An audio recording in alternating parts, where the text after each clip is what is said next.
Porque este Melquisedeque, que era rei de Salém, sacerdote do Deus Altíssimo, e que saiu ao encontro de Abraão quando ele regressava da matança dos reis e o abençoou. A quem também Abraão deu o dízimo de tudo primeiramente o interpretação, rei de justiça e depois também rei de Salém, que é rei de paz. Sem pai, sem mãe, sem genealogia, não tendo princípio de dias nem fim de vida, mas sendo feito semelhança ao Filho de Deus. Permanece sacerdote para sempre. Considerai, pois, quão grande era este, a quem até o patriarca Abraão deu os dízimos dos despojos. E os que, dentre os filhos de Levi, recebem o sacerdócio, têm ordem segundo a lei de tomar o dízimo do povo, isto é, de seus irmãos, ainda que tenha saído dos lombos de Abraão. Mas aquele cujo genealogia não é contada, entre eles tomou o dízimo de Abraão e abençoou o que tinha as promessas.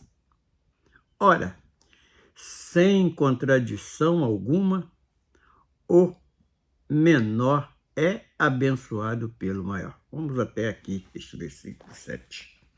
Senhor nosso Deus, nós louvamos o teu nome, nós te agradecemos por nos dar entendimento para falar da tua obra, da tua palavra, assuntos que muitas das vezes debatidos, mas não compreendidos. E hoje nós te pedimos esta direção para falarmos deste assunto, segundo o entendimento eterno, não o nosso entendimento. Nós te pedimos direção para realizar mais esse trabalho, no nome de Yeshua HaMashiach. Então, hoje, nesta meditação da manhã, nós decidimos falar de um assunto, muitas vezes, contemplado, analisado assim superficialmente, mas nunca trazendo uma compreensão esclarecedora. Vamos falar de quê? Como entendermos, como compreender o sacerdote de Melquisedeque. O que nos levou a isto? Primeiramente, o desejo de nos aprofundar nos temas bíblicos, aquilo que faz sentidos e muitas das vezes ficam interrogações. Então, primeiro, rei de Salém, rei de justiça, e o que implica um pouco na compreensão do entendimento é esse sem pai, sem mãe, sem genealogia.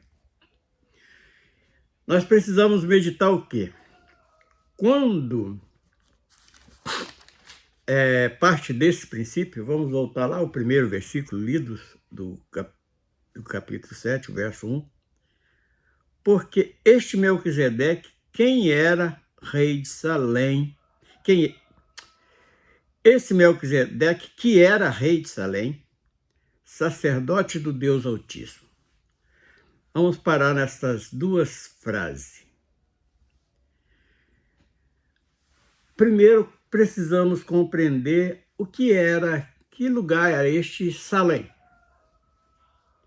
Então, a história nos leva, por pesquisas e outros detalhes, Salém era Jerusalém. Os historiadores narram isto. E depois Jerusalém, capital de Israel. Então, ele era rei naquela região que o próprio Deus escolheu para colocar o povo da promessa ali que tinha feito a Abraão. E esse sacerdote, sendo ele sacerdote do Deus Altíssimo, ele, por certo, tinha revelação suficiente com o desejo de Deus. E quando acontece esta guerra dos 5 reinos contra 4 reinos, o qual Abraão saiu com a sua fazenda para lutar naquela batalha, uma batalha que, ao ver do homem, era uma batalha perdida, ele é abençoado por Deus, porque só com o poder de Deus é que alguém consegue tal êxito, tal feito, que é, ao ver do homem, impossível. E esse Melquisedeque, esse rei de Salém, ele sendo sacerdote do Deus Altíssimo, com certeza Deus falava com ele. Agora, quando fala, por exemplo, rei de Salém, sacerdote do Deus Altíssimo, o versículo termina o seguinte: e que saiu ao encontro de Abraão quando ele regressava da matança dos reis e o abençoou. Então vamos levar isto para até um jargão bíblico que é verdadeiro. Como pode amaldiçoar um povo que Deus abençoou? Alguém que Deus já abençoou. Então, nós podemos interpretar esse restante deste versículo 1 desta maneira. Porque, para confirmar isto, quando Balaque manda que Balaão amaldiçoa o povo, ele deu exatamente esta resposta para Balaque, que não tinha como amaldiçoar quem Deus já tinha abençoado. Então, a medida correta daquele sacerdote, rei de Salém, que era Melquisedeque, ele, sendo ali um servo do Deus Altíssimo, ele vai também abençoar quem Deus abençoou. E sabendo que todos os abençoados de Deus, ele, além de ter a promessa, ele tem a proteção do Deus Criador de todas as coisas. Então, por isso que eu aconselho a todos que ouvir esta palavra para dedicar-se nesse sentido, em servir esse Deus que é Deus dos deuses, o Deus Criador, o Deus eterno. Não temos, porque aquele que é abençoado por este Criador dos céus e da terra, ninguém vai conseguir amaldiçoar, porque não pega maldição alguma. Agora vamos para o verso 2, verso 2, diz assim: a quem também Abraão deu o dízimo de tudo. E, primeiramente, por interpretação, Rei de Justiça. Quando o escritor de Hebreus ele coloca isto, Deus também deu o dízimo de tudo, aqui muitas das vezes traz uma confusão, porque alguns dizem que era de tudo que Abraão tinha, mas o próprio texto ele já nos informa que foi, no versículo seguinte, ele já informa que era do despojo que ele tinha trazido da guerra. O que é despojo? Despojo era aquele que vencia a guerra, ele tomava a riqueza daquele que tinha sido vencido e trazia. Então esse é o despojo que Abraão dá o dízimo, quer dizer, dízimo 10% daquela conquista. E interessante que o final do versículo diz assim: primeiramente é por interpretação, Rei de Justiça. Quando narra esse Rei de Justiça, está apontando para quem será? Eu acho que não é tão difícil de entendermos que ele está apontando para o Rei dos Reis, o Rei que nos justificou, que é o próprio Yeshua, a Hamashia, que é Jesus Cristo, conhecido na nossa língua portuguesa brasileira. E o versículo termina narrando o seguinte: e depois também Rei de Salém, que é Rei de Paz. Porque o próprio, pode ver que aponta totalmente para Cristo, por quê? Porque dá toda a característica do ministério de Jesus, do reinado de Jesus, que ele não veio aqui para guerrear contra ninguém, ele veio guerrear sim contra o pecado. Para justificar o homem, ele veio conscientizar o homem que deve se desviar do pecado e, com isso, trazer paz ao coração do homem. Então, nós entendemos claramente que este Melquisedeque. Agora vamos para um outro detalhe. Sem pai, no versículo 3. Sem pai, sem mãe, sem genealogia. Vamos nesta primeira frase. Sem pai, sem mãe, sem genealogia. Não tendo princípio de dias, nem fim de vida. Então, quem é que teve, que nós conhecemos biblicamente, que não teve pai, não teve mãe e nem princípios de dia? Nós vai nos levar um personagem que tem uma grande influência bíblica, que é Adão.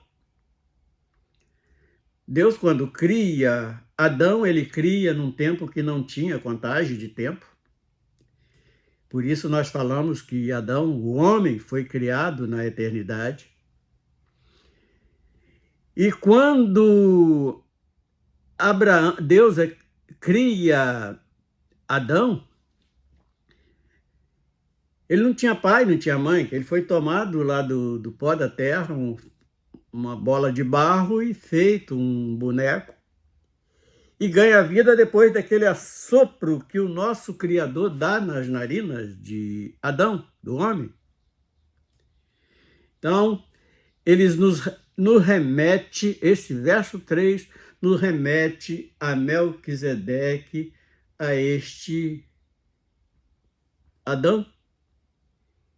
É o único na Bíblia que não teve pai, não teve mãe. Então é um detalhe interessante que nós precisamos meditar um pouco nisto e por que que o escritor de Hebreus ele coloca isso? Sem pai, sem mãe, sem genealogia, não tendo princípios de dias. Aí o versículo continua dizendo, nem fim de vida.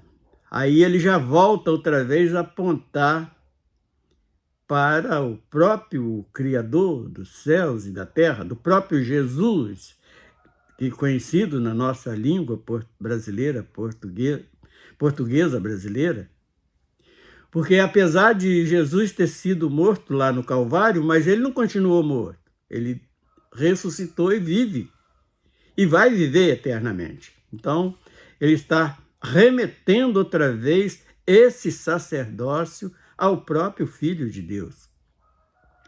Mas sendo feito semelhante ao Filho de Deus, permanecendo sacerdote para sempre. Então, o próprio versículo não tem com que questionar, que o próprio versículo 3, ele já leva esse sacerdócio eterno, apontando para Cristo. E quando nós vemos isto, algo vai esclarecendo nas nossas mentes, no nosso pensamento espiritual, o que significava esse Melquisedeque, rei de Salém, primeiro, rei de justiça e rei de paz, tudo, remetendo tudo ao Filho do Altíssimo. Agora vamos para o verso 4. Considerai, pois, quão grande era este, a quem até o patriarca Abraão deu dízimos dos despojos. É isso aqui que eu falei aqui. A interpretação lá do primeiro versículo, ela completa aqui neste verso 4, porque aqui está claramente que foi dos despojos, não era de tudo que Abraão, a termo de esclarecimento, não era de tudo que Abraão possuía. E outro detalhe interessante, que o caso, aqui também, porque o termo dízimo está no texto, então compete falarmos de um pouco desse, mas sendo que hoje não é o assunto, não é este. O nosso pensamento é como entender o sacerdócio de Melquisedeque. Então, o tema hoje é compreender esse sacerdócio, o que representa. Aí vamos para o verso 5, diz o seguinte: e os que dentre os filhos de Levi receberam o sacerdócio, têm ordem segundo a lei de tomar o dízimo do povo, isto é, de seus irmãos, ainda que tenha saído dos lombos de Abraão. Então, nesse verso 4 e o 5 aqui, ele nos esclarece algo que está bem... que o povo usa muito para explorar o povo, mas, então, isso, quando tem os levitas recebendo o dízimo, nós podemos ver que era algo para aquela ocasião e para aquele povo. Que povo é esse? Povo de Israel, povo judeu. Eles trabalhavam numa parte administrativa, eles não produziam como as outras tribos. Então era justo que vai ficar um irmão nosso passando fome dentro da nossa casa? Nós vamos, olha por esse lado, que fica mais fácil. E nós vamos acabar de compreender isto lá no versículo 7, que diz assim, o 6 diz o seguinte: mas aquele cujo genealogia não é contada, entre eles, tomou o dízimo de Abraão e abençoou o que tinha a promessa. Então aqui entra o detalhe muito interessante, porque aí nós lembramos exatamente lá daquela passagem quando Balaque pede Balaão para amaldiçoar o povo de Israel que estava chegando na terra prometida. E Balaão tentou para poder ganhar os presentes, que ele era um tipo desses pastores gananciosos que só quer saber de cifrão nos seus olhos, só vê cifrão. E queria tomar os presentes de Balaque, mas ele não tinha como amaldiçoar, porque Israel era um povo abençoado por Deus. E ele falou que não tinha como amaldiçoar um povo que Deus tinha abençoado. Então aqui nós podemos compreender claramente por que Melquisedeque abençoou Abraão, porque ele, sendo um servo do Deus Altíssimo, ele tinha conhecimento, ele alcançava as revelações. E o último versículo que nós lemos para esse tema de hoje é o 7, que diz assim: ora, sem contradição alguma, o menor é abençoado pelo maior. Nós não temos como nós abençoarmos a Deus, é Deus que nos abençoa. Portanto, quando ele assopra na narina do homem, dá o fôlego de vida, que ele viu a obra que ele tinha realizado, ele a abençoou. Está lá no Gênesis, bem claro. Agora vamos partir para um outro detalhe interessante. Esse sacerdócio de Melquisedeque, ele teve sequência? Nós podemos dizer que sim. Quais são os personagens que representa esse sacerdócio na classificação humana? Nós podemos entendemos claramente que ele era alguém sem pai, sem mãe. Nos remete a quem? A Adão. E para dar sequência a esse sacerdócio, quais são os personagens que nós entendemos que alcançou o segmento desse sacerdócio? Não sei se me falhou alguns aqui, mas vamos a partir de Adão. Adão, depois foi Sete, quando Caim mata o seu... Era Abel, e de Abel passou... Quando Caim mata Abel, não podia ficar sem essa sequência sacerdotal. Aí nasce Sete, que herdou este benefício. Depois de Sete, Enoque. Enoque, nós conseguimos alcançar Noé. Depois de Noé, Sem. Depois de Sem, Abraão. Depois de Abraão, Isaac, Jacó. Aí dá uma parada nesta linhagem eterna, porque é aquele período da organização de Israel. Aí entra a tribo de Levi, não vem mais de Judá, conforme nós vamos ver o encerramento lá na frente, que encerra na tribo de Judá, porque o último sacerdote eterno é o próprio Filho de Deus, que é da tribo de Judá. Então aqui em Jacó, nós vemos que dá uma parada, que ele desce para o Egito, e ali passa aquele povo ali por mais de 400 anos, e quando esse povo sai outra vez para dar sequência ali a esta promessa, então quem herda esse sacerdócio Arão, que era da tribo de Levi, que foi o sumo sacerdote ordenado por Moisés. E depois passou-se um longo período, este período levítico, e chega a Yeshua HaMashiach, que é o sacerdote eterno, que tem toda... Então, quando nós lemos esse capítulo 7 de Hebreus, nos dá bastante entendimento para alcançarmos isto com mais clareza.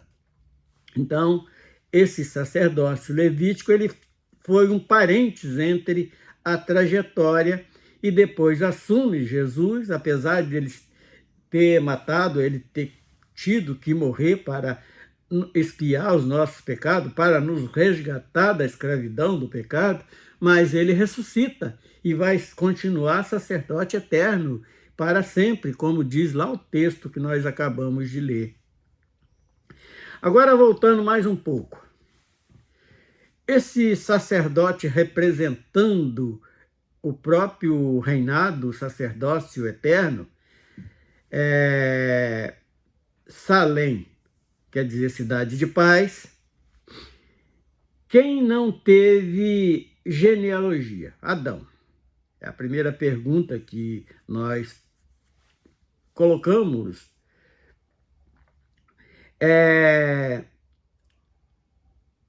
Sacerdócio de Melquisedeque. Justiça, que representa exatamente a Cristo, que ele veio nos justificar e para nos trazer esse reinado de paz. Salém representa exatamente quando abrimos Gênesis 14, 18, vai nos mostrar exatamente isto. E aonde ficava esta cidade que era governada por Melquisedeque? Nós podemos buscar na história, nós vamos encontrar que é Jerusalém, onde é hoje a antiga Salém. Então, e ela é um lugar que foi dividido entre guerras e mais guerra, no Estado de Israel, que foi dividido, e Estado de Israel,